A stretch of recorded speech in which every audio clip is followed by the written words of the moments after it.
Hello everyone, I welcome you to school ji, India's first online school. मेरा नाम है अमृत कौर पिलानिया और मैं पढ़ाती हूँ आपको हिस्ट्री। करेंगे क्लास 7th हिस्ट्री का chapter 3 which is the Delhi सुल्तान।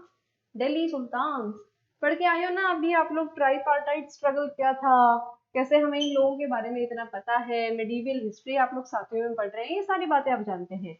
पर दिल्ली सुल्तान के बारे में हम इस चैप्टर में पढ़ेंगे, इस वीडियो में पढ़ेंगे, ओवरव्यू लेंगे कहानी के तौर पे। ठीक है, स्ट्रेस नहीं लेना है, हिस्ट्री बहुत इंटरेस्टिंग है, बस कहानी के तौर पे याद रखो। कहानी के तरह ही सुनो जैसे दादी नानी की कहानी इंटरेस्ट से सुनते हो ना, वही। तो देखो क्या हुआ कि भारत में आज से तकरीबन 800-900 साल पहले, मान लो 900 या फिर 1000 साल पहले, कुछ शासक थे जैसे कि तोमर्स,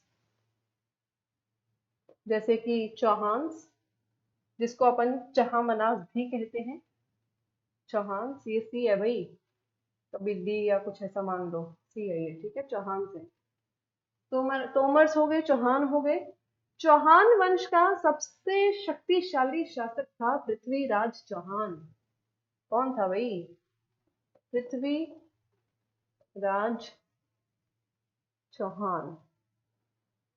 भाई बहुत किस्से सुने हैं हमने, इनकी कहानियां पढ़ी हैं हमने, सीरियल भी आता था जब हम छोटे थे तब तो इनका। तो पृथ्वीराज चौहान जो था वो दिल्ली के आसपास वाले इलाके में, थानेसर और ये जो राजस्थान के अजमेर वगैरह का जो इलाका है, कन्नौज का, यूपी का, इस पूरे इलाके पे वो रूल करता था। इसके शासनकाल के दौरान एक विदेशी आक्रमणकारी भारत आता है जिसका नाम है क्या? मोहम्मद गौरी। मोहम्मद को मैं MOHD लिख रही हूँ, ये शॉर्ट फॉर्म होता है मोहम्मद का। मोहम्मद घौरी कर लो या फिर गौरी कर लो, बात एक ही है। इसका नाम ऐसा क्यों है? क्योंकि घोर का राजा था ये, इसीलिए मोहम्मद घौरी इसका नाम पड़ गया। तो मोहम्मद घौरी भारत आता है और उसकी लड़ाई होती है पृथ्वीराज चौहान से। उसकी मेनली दो बैटल्स होती है। सबसे पहली है फर्स्ट बैटल ऑफ तरायन, ठीक है, और दूसरी है क्या? Second battle of Tarain.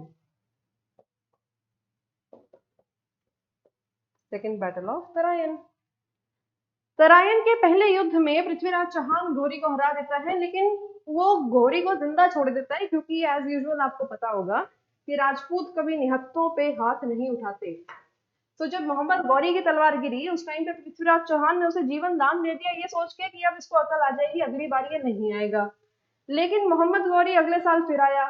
ये बात है फर्स्ट बैटल ऑफ तराइन, बात है 1191 की, यानी 1191 की। और सेकेंड बैटल ऑफ तराइन है 1192 यानी 1192 की। तो 1192 में गोरी वापस आता है और भी ज्यादा ताकत के साथ, पावर के साथ, और भी ज्यादा आर्मी लेकर आता है और आकर पृथ्वीराज चौहान को हरा देता है। इसकी आंखें भी निकाल लेता है पृथ्वीराज चौहान की मोहम्मद गौरी। इसको अपने साथ वापस जहां का भी राजा था गोर ले जाता है। आज के दिन पृथ्वीराज चौहान की समाधि, मोहम्मद गौरी की समाधि के बाहर गेट के पास बनाई गई है, अफगानिस्तान में है। और बहुत डिसरिस्पेक्ट किया जाता है इनके जो रिमेन्स हैं उनको, पृथ्वीराज चौहान के रिमेन्स को। सो ये थी आपकी बात पृथ्वीराज चौहान की। अब मोहम्मद गौरी आ गया, ठीक है, फर्स्ट इंपॉर्टेंट मुस्लिम रूलर भारत में आता है। लेकिन अनफॉर्चुनेटली मोहम्मद गौरी की कोई संतान नहीं थी। उसके थे लेकिन 5 आर्मी जनरल, यानी उसकी सेना के 5 जनरल थे, ठीक है, सेनापति थे, जिन पे वो अंधा विश्वास करता था। उसमें से एक था कुतुबुद्दीन ऐबक।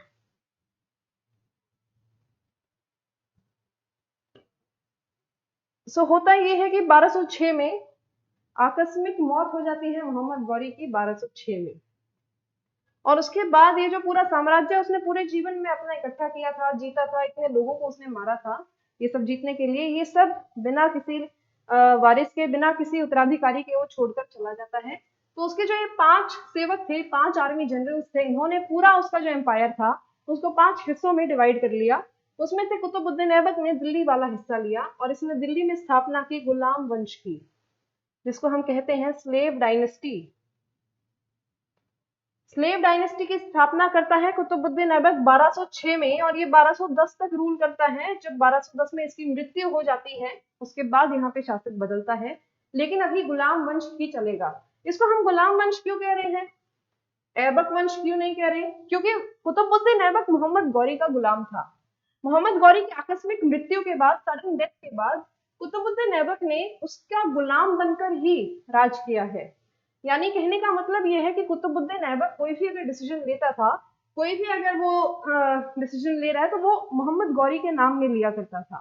उसने ये नहीं कहा था कि मैं राजा हूँ, उसने कहा था कि मैं मोहम्मद गौरी के बिहाफ पे दिल्ली पर रूल करता हूँ। हालांकि मोहम्मद गौरी अब जिंदा नहीं है। कुतुबुद्दीन ऐबक जब मरा तो उसको समझ में आया कि उसकी कोई भी संतान शासक बनने के लायक नहीं थी, राजा बनने के लायक नहीं थी। तो उसने अपने दामाद को राजा बनाया, जिसका नाम था इल्तुतमिश, शमशुद्दीन इल्तुतमिश। इल्तुतमिश ने फिर 1210 से लेकर तकरीबन 1236 तक राज किया। 26 साल 27 साल राज किया इसने, 1211 से लेकर। और 1236 में इसकी जब मृत्यु हुई तो इसे भी समझ में आया कि इसकी भी कोई संतान काम की नहीं है, निकम्मी संतान है, इसके बच्चे सारे निकम्मे हैं, लड़के स्पेशली। तो इसने अपनी बेटी को सुल्तान बनाया और उस बेटी का नाम था रजिया सुल्तान। रजिया सुल्तान सुल्तान बनने के बाद भारत की पहली महिला सुल्तान होती है ये, और ये सुल्तान बनती है 1236 में, यानी आज से तकरीबन 800 साल पहले, ऑलमोस्ट। ठीक है, 1236 में ये सुल्तान बन तो जाती है, लेकिन जो उस समय के पुरुष प्रधान समाज की रीत थी, उनको औरतों का राज करना पसंद नहीं आया। इसके खुद के भाइयों ने इसके खिलाफ साजिशें रची और 1240 में इसकी हत्या कर दी जाती है। ये 4 साल रूल करती है, 1240 में मर जाती है। उसके बाद गुलाम वंश के ही कुछ शासक आते हैं जो गुलाम वंश के नाम पे ही रूल करते हैं, और कुछ जैसे बलबन हो गया, ये सारे रूलर्स आते हैं। रजिया सुल्तान के कुछ भाई हैं जो एक एक दो दो साल रूल करते हैं, एक के बाद एक के बाद एक, कई सारे। और फिर आता है 1290 में खिलजी वंश। खिलजी वंश की बात कर लेते हैं। खिलजी वंश का सबसे पहला शासक था जलालुद्दीन खिलजी। पद्मावत मूवी देखी है? अगर देखी है तो उसमें स्टार्टिंग में देखो, एक वो बूढ़ा सा आदमी नहीं आता है जिसको फिर रणवीर सिंह मार देता है राजा बनने के लिए, वो है जलालुद्दीन खिलजी का कैरेक्टर। फिर इसका रिश्तेदार राजा बनता है। जलालुद्दीन खिलजी के बाद जो राजा बनता है उसका नाम है क्या? अलाउद्दीन खिलजी।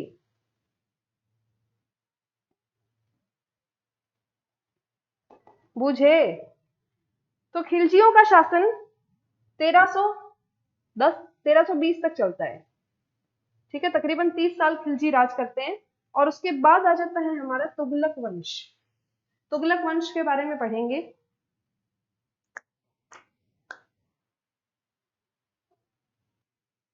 तो भाई अब हम करेंगे क्या, तुगलक डायनेस्टी कर लेते हैं। सबसे पहला तुगलक डायनेस्टी का रूलर कौन था?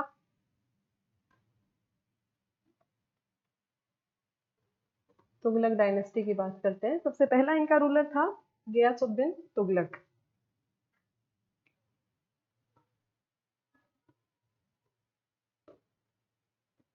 गियासुद्दीन तुगलक। दूसरा था इनका फिरोज शाह तुगलक, ना मोहम्मद तुगलक। ये जो मोहम्मद तुगलक था, इसने बहुत एक्सपेरिमेंट्स किए। इसने राजधानी जो है वो दिल्ली से बदलकर साउथ इंडिया में तुगलकाबाद में कर दी थी, और वहां पे जाकर इसको समझ में आया कि पानी की कितनी कमी है यहाँ पे। फिर इसने वापस से अपनी राजधानी दिल्ली करी। और कहते हैं कि जो इसने राजधानी का परिवर्तन डिसाइड किया था, वो परिवर्तन इसने थोपा था जनता पर। बहुत सारे ऐसे अपाहिज लोग थे, बहुत सारे ऐसे वृद्ध लोग थे जो इतना लंबा सफर 2000 किलोमीटर 1500 किलोमीटर ट्रैवल नहीं कर सकते थे उस समय पे। और उस समय पे तो रेलगाड़ियां भी नहीं चलती थी, बस भी नहीं चलती थी, तो पैदल इतना लंबा सफर वो लोग ट्रैवल नहीं कर सकते थे। तो मोहम्मद बिन तुगलक इस व्यक्ति ने क्या किया, उन लोगों को घोड़ों के पीछे बंधवा दिया। दिल्ली से चला था एक घोड़ा कुछ लोगों को अपने पीछे बांध के, और जब वो घोड़ा तुगलकाबाद पहुंचा था तो उसके पीछे सिर्फ उन लोगों के कुछ हाथ लटक रहे थे। उनका सारा शरीर रास्ते में टूट टूट के कहीं पे पीछे रह गया। ये काफी डिस्टर्बिंग सा फैक्ट था आपको जो मैंने बताया है, लेकिन ये मोहम्मद बिन तुगलक की सच्चाई थी। और फिर हमारा आता है लास्ट इनका रूलर फिरोज शाह तुगलक। इसके बाद आती है हमारी क्या, सैयद डायनेस्टी। सैयद वंश में एक ही इंपॉर्टेंट राजा है, खिजर खान। एंड हमारी लास्ट आती है लोधी डायनेस्टी, जो कि बहुत इंपॉर्टेंट है। इसमें हमारे 3 लोधी रूलर्स हुए हैं, लेकिन सबसे पहला रूलर था बहलोल लोधी। इससे अगला था हमारा क्या, सिकंदर लोधी। एंड लास्ट है हमारा इब्राहिम लोधी। इब्राहिम लोधी बहुत इंपॉर्टेंट है भाई। क्यों है ये इतना इंपॉर्टेंट? क्योंकि जब ये रूल कर रहा था उस टाइम पे 1526 में एक साल आया 1526, तो 1526 के साल में इब्राहिम लोधी पर अटैक करता है बाबर। बाबर ने इसको अटैक किया फर्स्ट बैटल ऑफ पानीपत में। First battle of Panipat. यानी अगर कोई आपसे पूछे भाई बेटा पानीपत की पहली लड़ाई कौन से साल में हुई थी, तो आप बताएंगे क्या, 1526। किस किस के बीच में हुई थी? बाबर के बीच में हुई थी और इब्राहिम लोधी के बीच में हुई थी। इब्राहिम लोधी कौन था? दिल्ली सल्तनत का राजा था। ठीक है, दिल्ली सल्तनत का राजा था। और बाबर कौन था भाई? बाबर एक मुगल था। अब आप सोच रहे होंगे कि मुगल क्यों कहते हैं इसे। अगर आपके दिमाग में सही सवाल आते हैं, ऐसे ऐसे सवाल आते हैं, तो बहुत अच्छी बात है। आपको कोई भी पता है, कोई ज्ञान प्राप्ति से पहले जरूरी है कि आप सही सवाल पूछें। तो मुगल नाम क्यों पड़ा बाबर? बाबर को हम मुगल क्यों कहते हैं, बाबर के वंश को मुगल क्यों कहते हैं? क्योंकि ये लोग आए थे कहां से? मंगोलिया से। कहां से आए थे ये आए थे मंगोलिया से। और शुरू में इनको कहते थे मंगोल। ओवर द इयर्स धीरे धीरे इनका नाम मंगोल से मंगोल, मंगोल, मुगल, मुगल, मुगल, इस तरह से इनका नाम हो गया मुगल। इसीलिए इन्हें कहते हैं मुगल। फिर 1526 के बाद से होता है मुगल सल्तनत की शुरुआत होती है, जो हम आगे पढ़ेंगे, इसी क्लास में पढ़ेंगे। लेकिन ये आपकी हो गई क्या, आपकी दिल्ली सल्तनत कंप्लीट हो गई। हमने 5 डायनेस्टीज करी हैं। सबसे पहली हमने करी स्लेव डायनेस्टी या फिर गुलाम वंश। फिर हमने करी खिलजी डायनेस्टी। ठीक है, उसके बाद आई हमारी क्या, तुगलक डायनेस्टी। फिर हमारी आई सैयद डायनेस्टी एंड लास्ट हमारी आई लोधी डायनेस्टी। कोई आपसे पूछे कि दिल्ली सल्तनत में कितनी डायनेस्टीज थी, आप क्या कहेंगे भाई? 5। कौन सी? वो मैंने अभी अभी आपको बताई है। 20-25 सेकंड दोबारा रिवाइंड करके देख लो। ठीक है, अगर कोई आपसे पूछे भाई पहली डायनेस्टी कौन सी थी दिल्ली सल्तनत की, आप क्या कहेंगे? गुलाम वंश। उसको गुलाम वंश क्यों कहते थे? क्योंकि वो ऐसे इंसान ने स्थापित की थी जो मोहम्मद गौरी का गुलाम था। ठीक है, आखिरी कौन सी थी? लोधी वंश था आखिरी वंश। और लोधी में सबसे आखिरी राजा था इब्राहिम खान लोधी। और इब्राहिम खान लोधी को बाबर ने हराया। बाबर मंगोलिया से आया था, इसीलिए इसको मुगल कहते हैं। पहली पानीपत की लड़ाई में बाबर जीत गया, इब्राहिम लोधी हार गया और भारत में मुगल सल्तनत की स्थापना होती है, दिल्ली सल्तनत का अंत होता है। इसी के साथ आपका ये चैप्टर होता है कंप्लीट। इसको डिटेल में पढ़ेंगे जब चैप्टर रीडिंग करेंगे ना। एक एक रूलर ने क्या क्या टैक्सेस लगाए, कैसी उनके टाइम पे सोसाइटी थी, आर्मी किस तरह से सरवाइव करती थी, फार्मर्स की क्या कंडीशन थी, ये सारी डिटेल में पढ़ेंगे जब पार्ट पढ़ेंगे हम लोग। अभी के लिए ओवरव्यू में आपके लिए इतना काफी है। I hope you must have enjoyed this class, क्योंकि मुझे तो भाई बहुत मजा आता है हिस्ट्री पढ़ते हुए पढ़ाते हुए। So this class was presented to you by Schoolzy, India's first online school. मेरा नाम है अमृत कौर पिलानिया। अगर आप स्क्रीनशॉट लेना चाहते हैं तो ले सकते हैं, और हम मिलेंगे अगली क्लास में। तब तक के लिए आप अपना ध्यान रखिए, टेक केयर, बचे रहिए कोरोना से, and bye bye, thank you.